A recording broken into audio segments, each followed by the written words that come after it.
cómo son los porcentajes que se quedan a la cadena de valor, de suministro y si nos puedes, si quieres, puedes comentarnos de esto. Yo creo que el primer punto es de decir que depende mucho de cuál lado de negocio.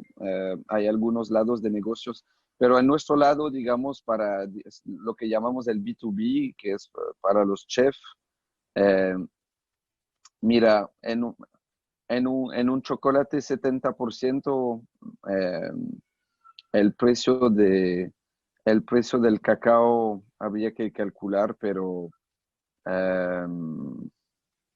sí habría que hacer un cálculo. Nosotros pagamos el cacao en por medio dependiente, pero dependiente del precio que no seguimos, pero si lo comparamos al precio de bolsa, que es bastante bajo a este momento, estamos pagando unos 100-120% arriba de este precio, pero no lo contamos así. Al final lo que es importante es tener un precio. Hemos hecho un estudio técnico económico, consideramos, y con finqueros obviamente, se considera más o menos que un cacao pagado en el bolsillo del finquero de $120 por quintal es un precio que permite cubrir los gastos, y si se añade proyectos con eso, es un precio que permite a una finca de manejarse bien, etcétera. Podría ser discutible. eh, bueno, yo soy agrónomo, he trabajado en eso un poco y hemos trabajado, obviamente depende de varios factores, pero eh, seguimos en este tipo de datos socioeconómicos. Así que nosotros lo que garantizamos es siempre un precio mínimo de eso cuando tratamos con los finqueros en directo. No olvidar que cuando hablamos de lo que pagamos nosotros, lo pagamos al finquero. Y eso yo quiero detallarlo un poco rápido, pero es muy diferente que de pasar por hasta una cooperativa, etcétera. Cuando pasamos como una cooperativa, por ejemplo, cuando trabajamos con Perú, se paga un precio donde nosotros obligamos la cooperativa a decirnos a cuánto se paga el finquero, porque es el problema de a veces pasar por algunas cooperativas, aunque es un sistema muy bueno, pero hay que asegurarse de lo que va directamente al finquero. Y eso lo tenemos muy claro y muy transparente en todos nuestros aliados de Perú, de República Dominicana, que son cooperativas muy serias y donde tenemos esta transparencia. Y aquí en el Ecuador, en nuestro centro de acopio de Vinces, no pasamos a través de cooperativa, pagamos directamente al finquero, así que sabemos exactamente lo que recibe el finquero. Y yo creo que lo más importante, afuera de hablar de cuánto porcentaje, etcétera, eh, es primer punto decir que la cadena de chocolate sigue una cadena muy compleja, muy competitiva, donde nosotros nos toca hasta hoy eh, tener mucho cuidado para salir adelante. Y como siempre digo, la primera sostenibilidad es la sostenibilidad económica de todos los actores. Lo que sí podemos garantizar a hoy es que cada persona de la cadena está pagada mucho mejor que todo lo que se paga en el mercado. ¿Por qué? Porque intentamos de valorizar el producto de la mejor forma que podemos para garantizar a todos las condiciones económicas adecuadas. Y la prueba, digamos, no sé, es como uno que organiza viaje, ¿no? Cuando tiene clientes que algo funciona. Entonces nosotros tenemos muchos finqueros que son parte de nuestra comunidad, que otra vez lo digo, están muy orgullosos de trabajar con nosotros, y yo creo que eso es un indicador que lo hacemos bien. Gracias por tus respuestas. El tema del dinero siempre es un tema desafiante, ¿no? Pero sabiendo que el fair trade, por ejemplo, es solo un aumento de 20% del precio que se paga al resto del mercado. Entonces, cuando me dices 120% más o menos, ¿no? Dependiendo, pero o sea, es altamente Pero más. sabes que al final no es un problema desafiante. Yo creo que es un problema complejo porque al final, fríamente hablar de eso, al final es un análisis un poco básica. Y por ejemplo, podemos decir que con mucha transparencia, por ejemplo, que la leche del Ecuador eh, cuesta el doble del precio internacional. Así que con la relación que tenemos con el ordeño y otra vez te digo una cosa, cuando tú tienes una relación directa con tus proveedores y que tú te vas a Turucucho, si la gente no te da la bienvenida con piedras, es que algo está haciendo bien, ¿no? Así que nosotros en Turucucho nos da la bienvenida con brazos abiertos. Así que eso es un indicador de felicidad, yo creo, y de buena relación. Y yo creo que en este sentido, financieramente, eh, todas las materias primas que compramos, estamos por el segmento donde estamos mucho más arriba que cualquier otro tipo de negocio. Gracias, Arno. Juan Pablo, hay una pregunta para ti. Tiene que ver con el cambio cultural adentro de la organización. ¿Cómo hacer para que tus 250 empleados vibren con el propósito, con tus acciones que van en contra de lo racional normal en Latinoamérica? Entonces, ¿qué hicieron para que la cultura de la empresa vibre con esto? ¿Qué temas de talento humano, recursos humanos tuvieron que cambiar, que hacer switch? Qué buena pregunta me haces. Es bien amplio el tema, eh, pero creo que la comunicación es lo fundamental, ¿no? Eh, Cada persona que está en la organización debe saber que lo que está haciendo, sea lo que sea, así sea moviendo cajas, está sirviendo para algo, es importante para algo. En este caso es importante para mantener a las comunidades en el campo muy bien y para también nutrir muy bien a la gente. Nosotros manejamos algo del desayuno escolar y muchas de las personas que trabajan con nosotros, sus hijos, recibirán el desayuno escolar por parte del gobierno. Y lógicamente el sentir que ellos son parte de eso es muy importante. Entonces, la comunicación en ese sentido es la clave, yo creo. Que la gente que está trabajando y que está encargada de liderar al resto de gente pueda definitivamente cruzarle la idea de lo importante que es y lo del propósito. Siempre recuerden que la autoestima de las personas es lo que más mueve a las personas. Y tú a la gente tienes que hacerle sentir que lo que hace es algo muy valioso, por más elemental que se pueda ver desde afuera, pero nada es elemental, porque además hay algo que para todos es igual, que es el tiempo que damos a las cosas. Entonces, eso yo creo que es la clave, la comunicación. Y lógicamente no siempre puede haber una comunicación tan fluida, pero es una de los retos que hay adentro de las organizaciones. También el comentarles los problemas que tenemos. Recuerden que nada de lo que se hace es siempre color de rosa. Más bien, como está siempre innovando cosas, está siempre tratando de ir más allá, tienes que romper paradigmas muchas veces. Y eso lo que te genera es, en muchos casos, hasta inestabilidad. A los líderes de la empresa, yo te digo, muchas veces, en mi caso, voy a dormir a la noche y digo, chuzas, estoy bien o estoy mal, y cuando veo atrás y veo toda una cadena de gente, me preocupo mucho, y ahí es lo que vuelvo a las bases, y las bases me dicen, ok, estás bien, me ratifican las cosas, y claro, imagínate si eso me pasa a mí, ¿qué puede pasar con el resto de gente?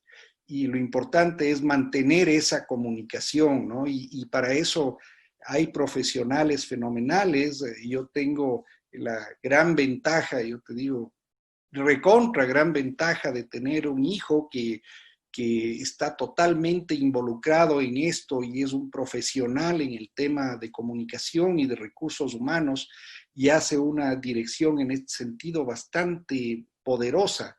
Pero también tengo la gran ventaja de tener unos ejecutivos en la empresa que están muy convencidos de lo que hacemos y que están cruzando las ideas a la gente, siempre preocupados por la gente, primero que nada, es la gente, ¿no? Lo demás es muy importante, pero la gente es lo primero.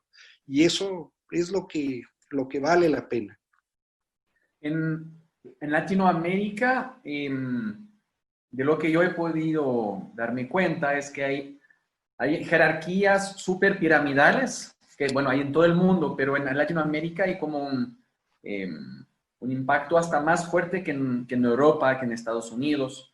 Hay un índice que se llama índice de distancia al poder, que mide la cultura y qué tanta diferencia hay entre el poder, entre dónde estoy, entre el colaborador y su jefe. Y Ecuador, Panamá, México son los países con mayor distancia al poder de Latinoamérica, al mismo nivel que Siria, Líbano, ¿no? Países árabes. Entonces, para los líderes es un cambio totalmente paradigmático el pensar que empoderamos, que todos tienen una voz, que nuestros proveedores son como el enfoque y son quienes nos van a elegir a nosotros en vez de nosotros a ellos después. Entonces, ¿qué trabajo has hecho con tus líderes para que tengan esta actitud, este mindset? Bueno, mira, es súper interesante porque cuando estás en esto y cuando tú piensas en esta forma, algo en ti te hace sentir bien y eso fluye. Entonces, cuando tú hablas con un líder, con un ejecutivo tuyo y le comentas el proyecto, cuando estás invitándole a que sea parte de tu empresa, de tu proyecto, de tu mundo, ese ejecutivo comienza a sentirse bien. Por esa forma de pensar. Entonces tú vas haciendo eso, ¿no? Vas parte de la generación de bienestar, es justamente saber que lo que vas a hacer va a tener un impacto muy grande. Entonces vas acoplándote, todo se va acoplando, es como un río, ¿no? Un río o como el agua siempre llega a su cauce y muchas veces las empresas nos salimos del cauce y vamos buscando cosas totalmente distintas, innovadoras, pero en una forma tan antinatural a la naturaleza humana y a la naturaleza, también a la naturaleza, que a la gente le debe hacer sentir muy mal. Trabajar para un ejecutivo en una empresa que no hace las cosas correctamente debe ser, por mejor ejecutivos que sea, debe ser algo tremendo, debe ser una carga de conciencia brutal, no importa lo económico, porque hay formas de medir, una es la económica, tú mencionabas, hay mucha gente que ingresa a trabajar en empresas con propósito sin que sea lo económico la primera parte, es justamente eso. Acá tú necesitas que la gente que venga contigo esté realmente convencida, pero para eso debes justamente permitir que el agua vaya corriendo por un canal que debe correr, por un canal natural, y que no le lleves al agua a hacer cosas distintas, porque eso daña todo, ¿no? Entonces, conceptualmente es eso lo que hacemos. Y claro, la gente que está con nosotros se siente bien, es gente que está orgullosa. Tan orgullosa también como verle a República del Cacao con los chocolates cuando uno sale en el aeropuerto de Quito o llega a otros lados y ve República del Cacao y dice, ahí está mi leche, ahí está parte de mi trabajo.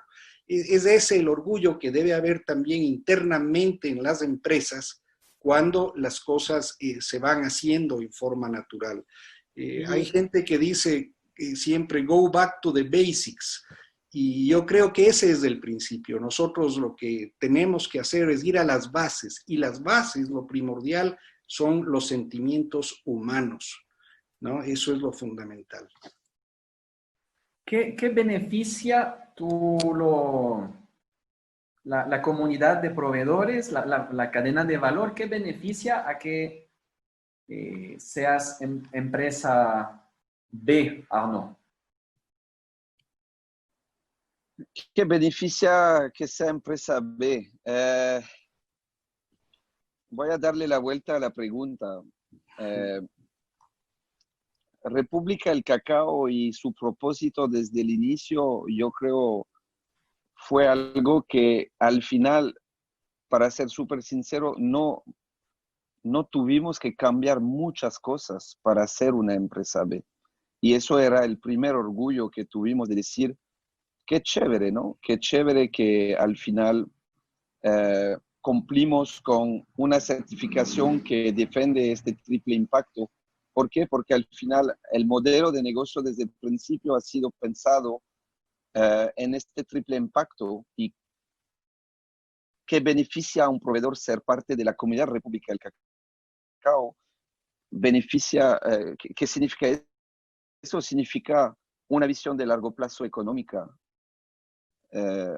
una relación social bastante directa, sino de co-construcción y obviamente un compromiso a las buenas prácticas para un proyecto que para meterse en el largo plazo respeta, bueno, las cosas básicas al final del medio ambiente. Así que este triple impacto que era al final el core de lo que estábamos buscando para desarrollar este proyecto, fue para nosotros una aprobación del sistema B y obviamente ahora que aporta a los proveedores de ser parte del sistema B, aporta una otra dimensión que no solo se van a comparar a una empresa como República del Cacao, pero pueden sentir que nos podemos comparar a otras empresas B y decir como proveedor, un aliado, se puede decir, wow, qué chévere. Yo soy parte de una comunidad, de una empresa que pertenece a la misma comunidad que El Ordeño, que pertenece a la misma comunidad que Patagonia o que Danone, que son grandes multinacionales que defienden valores comunes y somos parte de eso. Así que yo diría que todavía, otra vez, en el sentido de comunidad, se amplió la comunidad a través del sistema B. Para nosotros somos parte de una nueva comunidad donde podemos intercambiar, ya sabemos, valores comunes y eso para un proveedor le da mucha confianza. Y solo un punto antes que olvido para decir a Juan Pablo, porque me parece, sabes que yo creo mucho en esta pregunta de cómo llevamos en el liderazgo a los líderes, etcétera, y obviamente el sentido de orgullo, el sentido, y Juan Pablo, te voy a contar una cosa también que yo creo mucho en este sentido de con un mismo producto se puede hacer actos responsables diferentes, y que es la leche. Y cuando salieron el True, fuera de broma, yo estaba hablando a todos mis amigos, diciendo, adentro hay leche. Bueno, es buena leche, pero hay buena leche en Ecuador. Adentro es leche. Pero el propósito que hay atrás de esta leche, el esfuerzo que ha hecho esta empresa para llegar a este producto, solo eso hace que tú debes comprar este producto, sin preguntarte otra cosa. Y yo creo mucho también en este sentido de que, y mira, es muy poderoso porque ahora todos mis amigos en Ecuador compran True. No solo porque, no es porque por la leche, es por el propósito, el esfuerzo. Cuando una empresa hace todo eso, obviamente es un esfuerzo, obviamente es mucho trabajo, es un logro enorme. Y yo creo que los consumidores son parte de eso, son parte de esta cadena y que a un momento es también el consumidor que debe pensar, ¿qué puedo hacer? Bueno, a veces no hay mucho que hacer un acto de compra. Y el acto de compra es un acto de responsabilidad con esas empresas. Y el sistema B te da este sello que ojalá desarrolla una comunidad de consumidores responsable también, porque ya saben que cuando hay este sello en un producto, es un esfuerzo enorme atrás. Y créeme que son 2 años de trabajo y me imagino que para Juan Pablo el Ordeño también ha sido un trabajazo llegar a eso. Así que es una reconexión bastante fuerte y los consumidores deben considerarlo en sus actos de compra. Cuando creas una empresa B hay muchos desafíos y uno de estos es tener una cultura que acompaña esto, ¿no? Juan Pablo nos mencionó un poco, entonces es como el propósito y los valores juntos te crean la cultura consciente, la cultura B que quieres tener. Entonces, yo quiero invitarles súper brevemente a que se imaginen cuál es esta cultura que sueñan para lograr el propósito de su empresa. Porque aquí había había 70% de gente ya tenía una empresa con un propósito. Entonces, la invitación ahora es ver el futuro. Entonces, de imaginarte a 5, a 10 años, 15 años, como visualizar cuáles son esas relaciones entre colaboradores, empleados, comunidad. ¿Cómo te imaginas que las relaciones, cómo se habla la gente? ¿Cuál es el valor que cada uno tiene al venir al trabajo cada día? Hablamos de orgullo, hablamos de esas palabras claves, ¿no? Entonces, es súper importante soñar esta cultura. Hay que tenerlo muy claro qué cultura va a sostener esta empresa para cumplir su propósito, sus metas, sus KPIs, sus indicadores económicos, sus ventas. Y desde ahí, cuando ya empiezas a entender, que quiero que la gente sea más libre, que sea más propositiva, más emprendedora, ¿no? Todas esas palabras que queremos para ser más innovador también en esta transformación 4.0. Entonces ahí elijo mis 3, 4, 5 valores fundamentales que van a acompañar esta transformación cultural. Y entonces, si el valor es la colaboración, si es la iniciativa, cada valor describe cuáles son los comportamientos que quieres ver en tu gente, en tus líderes, y cuáles son los comportamientos que no quieres ver. Y desde esa lista ya puedes empezar a realmente aplicar y medir estos pasos hacia una cultura B, hasta una cultura que apoya tu propósito. Y la cultura se come la estrategia de almuerzo, ¿no? Realmente sin cultura es muy, muy difícil ser exitoso en el tiempo y entonces es como mi invitación es darle más peso tenemos un propósito, queremos tener un propósito ser de triple impacto, ¿cuál es esta cultura y los valores que nos van a ser exitosos? Hablando de esto, entonces, Juan Pablo, ¿cuáles son, no sé, 1, 2 errores que puedes mencionar de lo que no habría que hacer cuando creas una empresa o transformas una empresa hacia ser B y triple impacto? Mira, cuando tú inicias algo, nunca estás pensando en qué es lo que estás viendo en tu entorno, cuál es el impacto que quieres generar, porque no sabes todavía qué va a pasar, estás confuso. Y yo creo que uno de los grandes errores que nosotros cometimos fue no medir inicialmente en dónde estábamos.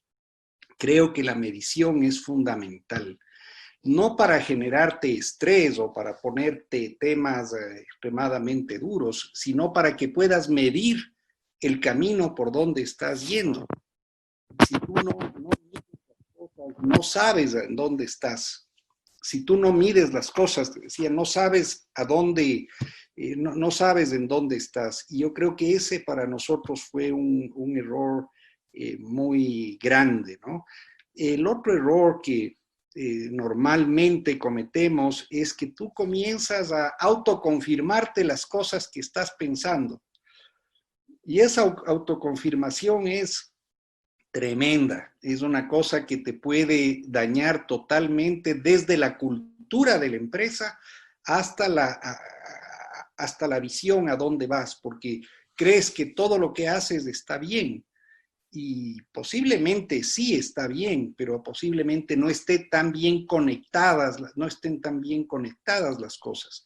Y ahí es lo que cuando entramos al tema de Sistema B, y fue por una conversación con José Morejón que habló de esto y para mí fue, en serio, hay esto, se puede medir y fantástico. Y después de esto, mi hijo se mete de cabeza en el asunto, más fantástico todavía.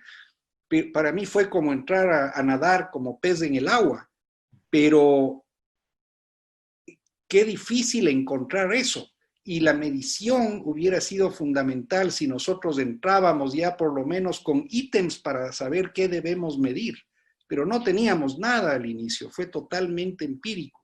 Y ahora podemos medirnos, estamos en esta gran comunidad y les cuento para nosotros lo que decía Arnaud hace un momento, cuando hicimos la primera medición 0/100, pues todo hacíamos perfecto para nosotros, pero bueno, no 0/100, pero bastante bajo el tema. Sin embargo, creíamos que hacíamos las cosas bien y eso no era así. Y no era que hacíamos mal, pero tal vez debíamos enfocarlo en forma distinta. Cuando encontramos Sistema B, es como que te pone en una onda perfecta, desde el principio, no perfecta, a pensar en forma estructurada, y eso es lo que vale. Entonces, en los nuevos emprendimientos, yo a la gente le diría, no trate de buscar las cosas muy empíricamente, puede entrar ya con un marco para poder ver las cosas, medir y poder ir evaluándose en el tiempo, ¿no? Bueno. Ahora, obtener el certificado B es muy complejo, pero mantenerlo va a ser mucho más complejo. Yo creo algo, en esta época de pandemia es cuando nos vamos a medir realmente. Vamos a ver todo lo que hemos hecho, todo lo que hemos dicho. Esta época de crisis, si logramos pasarla, vamos a estar realmente bien, ¿no? Pero ahora nos vamos a medir porque puedes tomar decisiones totalmente equivocadas. Sí. Y a menudo como empresarios nos creemos súper bacanes, ¿no? Con las mejores ideas y entonces el medirse te aterriza realmente, ¿no? Te hace más consciente de, wow, ok, aquí estoy, muy bien. No, un error que no emprender, que no hacer cuando nos ponemos en un camino para hacer B, triple impacto, con propósito. Bueno, totalmente de acuerdo con lo que dice Juan Pablo, así que el error sería de pensar que es fácil. Es nada fácil y yo aconsejo a las empresas es lo que teníamos nosotros en República del Cacao, una persona, Magdalena Crespo, que ya era Head of Sustainability en la empresa y que centralizó todo el proceso, y yo creo que es muy valioso de tener una persona que toma como motor en la empresa y que lleva a todos en este gran logro que son más o menos 2 años de trabajo. Y yo diría el error un poco más, digamos, no sé cómo decirlo, provocante de mi parte. El error sería de pensar que Sistema B va a ser la solución para su empresa. Hemos tenido 65% de personas que responden que son con propósito inspirador. Así que eso es la base y yo invito a todas estas empresas de hacer después de eso el asesoramiento, porque al final lo principal es tener un propósito inspirador y con eso es la base para construir algo bastante chévere y obviamente con el apoyo de esta certificación. Así que no hacer el error de no saltar en eso por miedo o por no tener confianza.